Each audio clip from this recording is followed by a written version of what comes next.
दोस्तों कहते हैं कि मरने के बाद कोई कभी वापस नहीं आता, या शायद आता भी है और हम उसे देख नहीं पाते।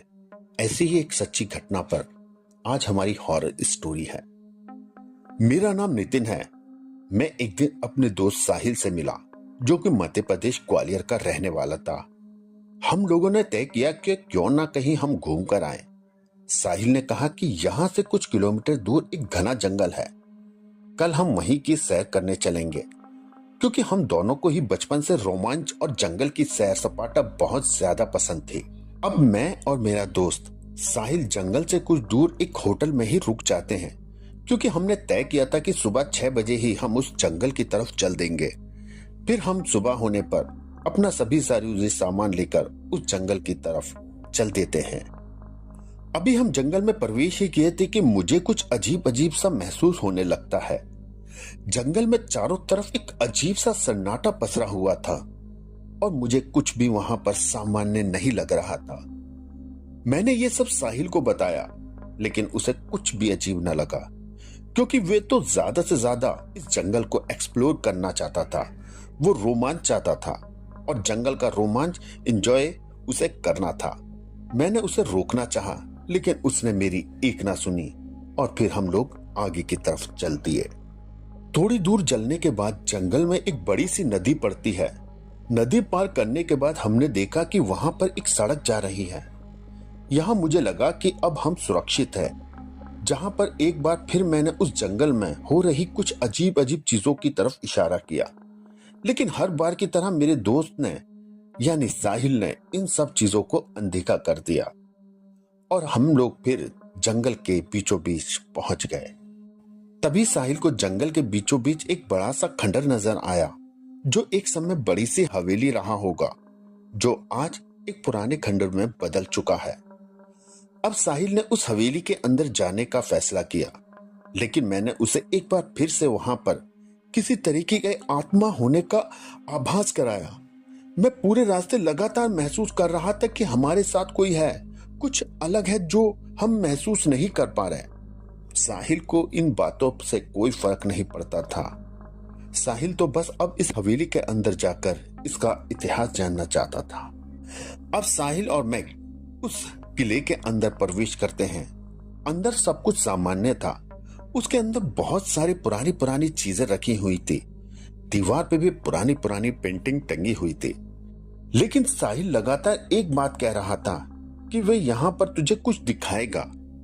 अब मैं और साहिल उस हवेली से बाहर आ जाते हैं, लेकिन मैं बोलता हूँ कि मुझे ऐसा लगता है कि हमारे साथ कोई चल रहा है, लेकिन साहिल ने मेरी बात नहीं सुनी।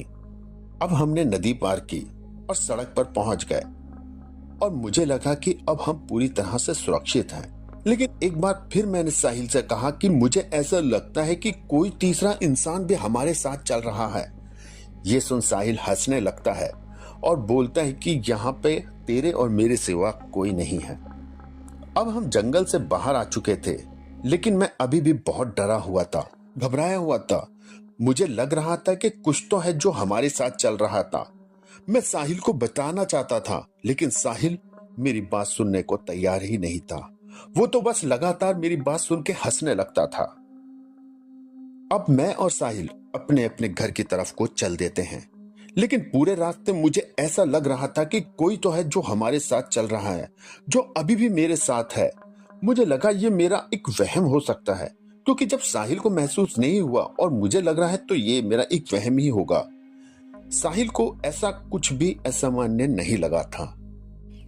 अब मैं घर पहुंच गया था अपना सारा सामान रखकर, लेकिन अभी भी मुझे ऐसा लगता था कि शायद कुछ तो है जो मैं उसे देख नहीं पाया और वो मेरे साथ चल रहा था।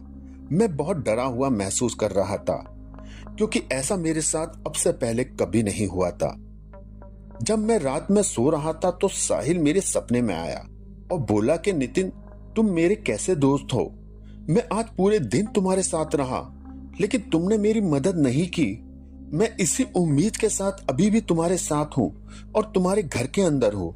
मैं ऊपर के उस कमरे में बैठा हूँ जहां पर हम बचपन में बैठा करते थे। प्लीज मेरी मदद करो, मुझे बचाओ, मुझे तुम्हारी मदद की जरूरत है। तभी मैं घबरा के उठ जाता हूँ और सीधा दौड़ा दौड़ा उस कमरे में पहुंचता हूँ। वहां पर देखता हूं कि साहिल मेरी तरफ पीट करके उस कुर्सी पर बैठा हुआ है। लेकिन जब मैं उसके पास पहुंचता हूं तो ये साहिल नहीं बल्कि साहिल का शरीर था, जो कि बहुत पहले मर चुका था। अब मुझे सब कुछ समझ आ चुका था कि वो साहिल की आत्मा थी जो लगातार मुझे इस तरह के संकेत दे रही थी जिसे मैं समझ नहीं पा रहा था। अब मैंने बिना देर किए पुलिस को फोन किया और उसके बाद जांच में पाया गया कि किसी ने धोखे से साहिल को नितिन के घर बुलाकर उसे मार दिया था। और ये मारने वाला कोई और नहीं बल्कि नितिन के माता पिता ही थे, जिसकी अभी भी जांच चल रही है। अगले दिन नितिन को एक बार फिर से साहिल अपने सपने में दिखाई देता है और वो उसे धन्यवाद देता है। इसके बाद साहिल फिर उसे कभी नहीं दिखाई देता।